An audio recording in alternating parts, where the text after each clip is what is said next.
Hello there. So, if you've had the interesting experience of watching the Star Wars prequels, or are an avid web surfer who's been on Reddit and knows what memes are, you probably know where that quote is from. It's from the Star Wars prequels, and you probably have mixed feelings about them. And don't even get us started on the sequels. In essence, that's what we're going to be talking about today.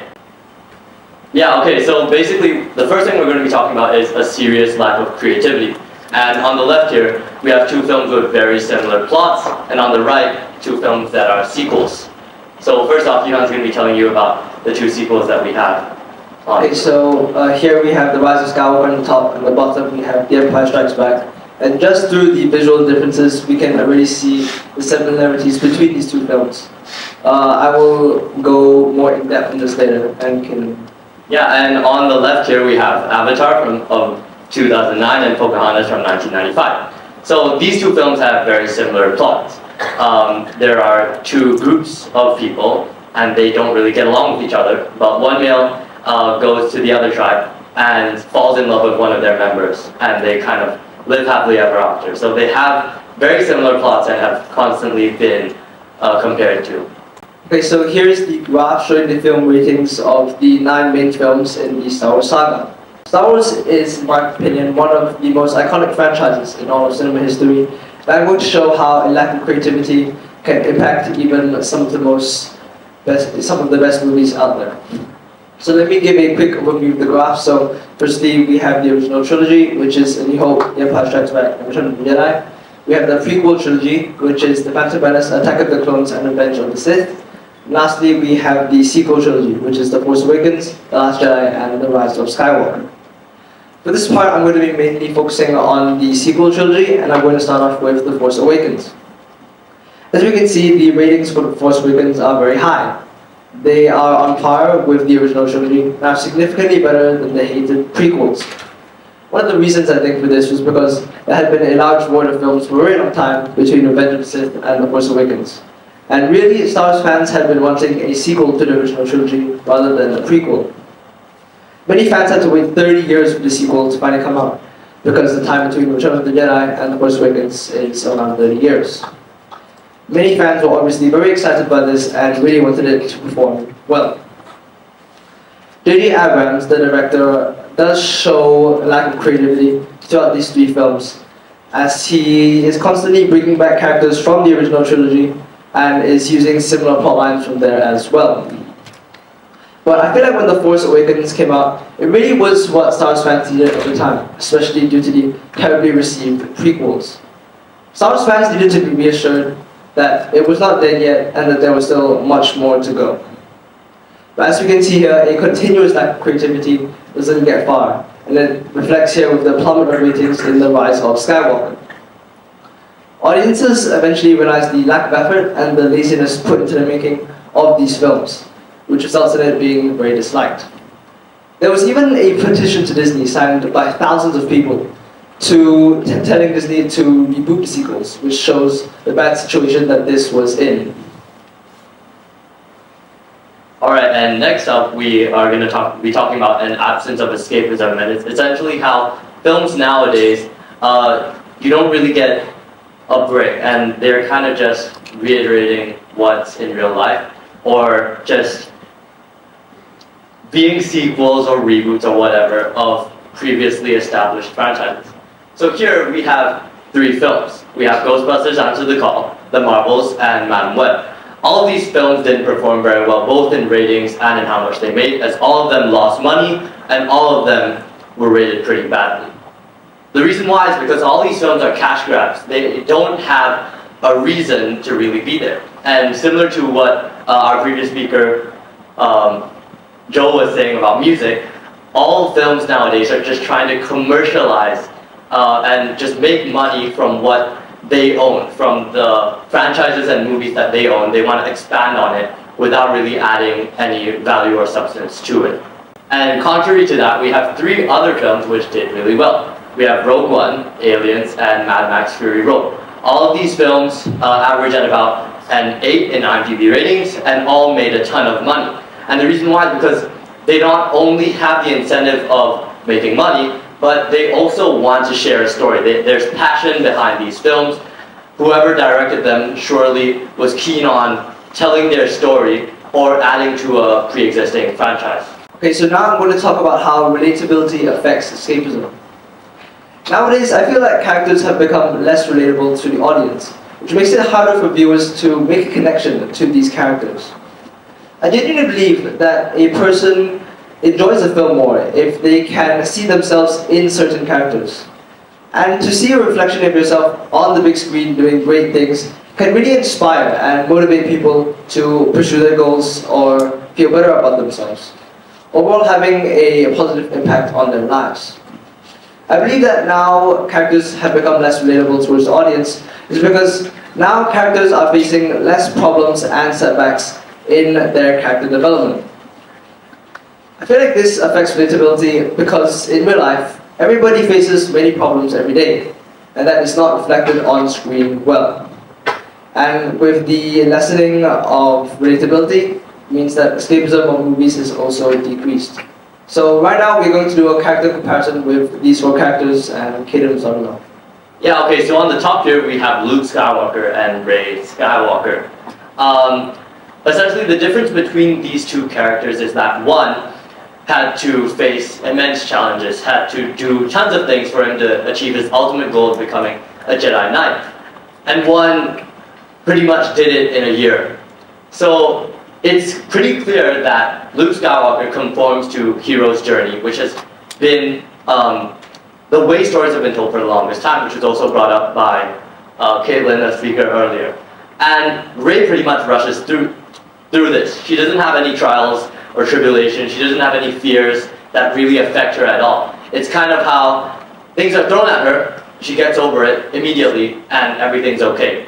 And that's why you can't really relate to characters these days. So right now on the bottom left we have Hulk, aka Bruce Banner, and on the bottom right we have She-Hulk. So Bruce Banner has had to face discrimination and loneliness throughout his life. He took a very long time to finally be able to control his powers, and in the end has had to face many other setbacks to finally be accepted by society. She-Hulk, on the other hand, after immediately getting her powers, she can harness them better than the Hulk's almost immediately, and when she goes into society, she faces no challenges and is immediately loved by everybody, showing that characters nowadays are facing less problems, as I said before. Okay, so now we're going to talk about greed and commercialism. So here is a list of some of the companies that Disney owns. What big film companies like Disney like to do is that they like to constantly use plotlines and characters from good movies that these smaller companies have made to make reboots and sequels. Nowadays, producers and directors care less about the quality of the films they make and more on the amount of profit they can gain. They know that making reboots and sequels will attract more viewers. They know that people think if they watch a reboot to a film that they really enjoyed watching in the past or grew up with, they will get some sort of nostalgia or happy memory. But I know that in the end, when they leave the cinema, they are ultimately underwhelmed and disappointed. The continuous production of reboots and sequels has led to a larger existence of less original films. And now plotlines are more dull and boring, as now movies are revolving around certain franchises only. Okay, so the three on the left here are some examples of sequels and reboots. So firstly, we have episode 1, The Phantom Menace, which is a prequel, which just means it's set before the original trilogy. So it's a prequel that got 59%. Ocean's 8 is a reboot, which got 47%. And Kung Fu Panda 4 is a sequel that got 63%. All these three films basically leech off the success of the previous films in their respective franchises. They don't convey the feel or the essence that the previous films in their respective franchises had. Some may even argue that they have ruined the legacy of their respective franchises. Compare these to, for example, the first movie in the Lord of the Rings franchise, which is Lord of the Rings, Fellowship of the Rings, based off Tolkien's books. This movie got 95% on Rotten Tomatoes. There's great cinematography, great music, and overall it's just a great portrayal of what the books showed. Peter Jackson, as well as the cast of Lord of the Rings, were really familiar with the books and really loved them. Even Ian McKellen, who acts as Gandalf, said that he read Lord of the Rings every night before filming. This shows the amount of dedication the actors went to make good film. Yeah, and just a quick note here, Rotten Tomatoes is the film critics, what they rated the film, but of course the IMDb ratings are also in line with what we're saying here, which clearly shows that two sources have already proved this as so. Okay, so now we're going to talk about streaming platforms. So here once again is a list of some of the more common streaming platforms. I really love streaming platforms. With them, you can watch whatever you want, whenever you want to. You don't need to pay for a ticket to go to the cinema. You don't need to waste time to move from your home to the cinema. It is so much easier for so many people. But I do believe streaming platforms are one of the reasons of why cinema has been decreasing in quality lately. Before streaming platforms were invented, besides being shown in cinemas, movies and TV shows were also commonly shown on TV channels. And there was a lot of competition amongst them, because the more interesting ones, the ones that were more commonly watched would be given more airtime. So there was a constant strive for people to make interesting film. But now with companies making their own streaming platforms, what they like to do is that they like to constantly churn out movies and TV shows for that streaming platform.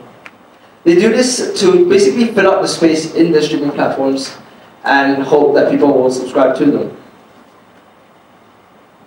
So once again, the three here on the left are some examples of Disney Plus shows. So we have The Book of Boba Fett, which got 52%, Ahsoka, which got 66%, and Miss Marvel, which got a terrible 32%.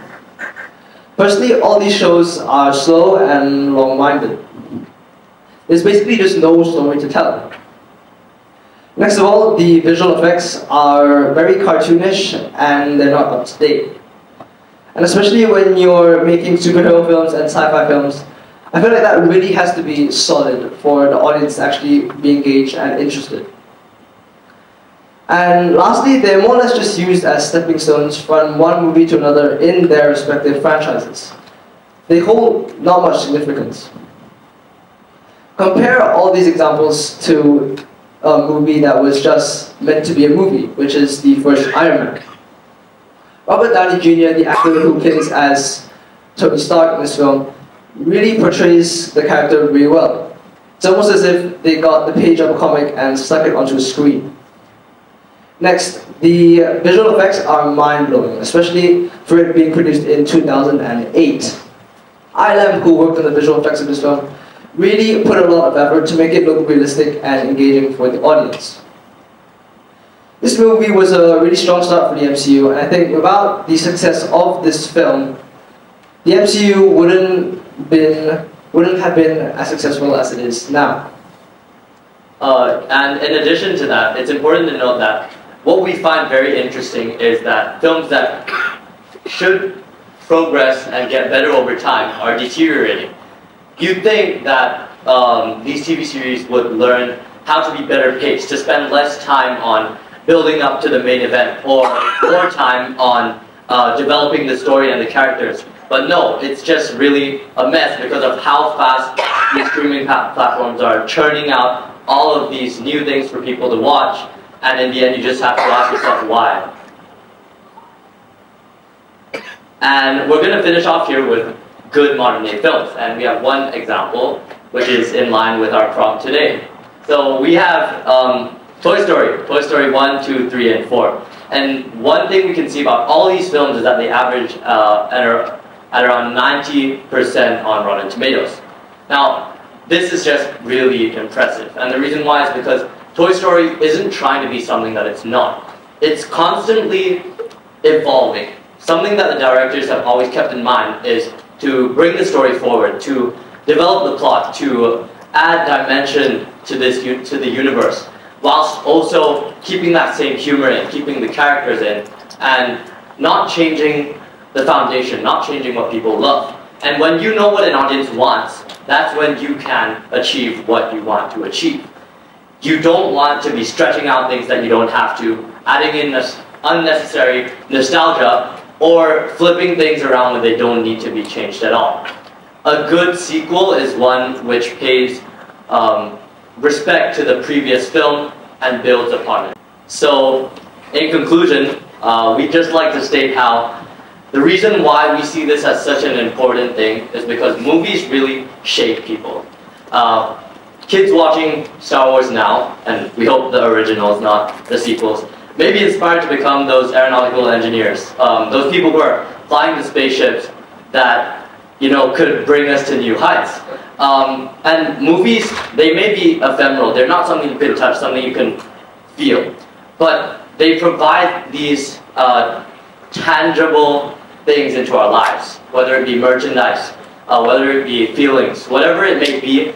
Movies can provide so many things to us, and that's why we need films to innovate. We need films to be new, and then we need them to reach to infinity and beyond, so that they can do these things to people. They can change the way people feel and make them feel good. And one last thing, if anyone is to contradict what we said here today, we are not the boys you're looking for. And that's another Obi-Wan quote.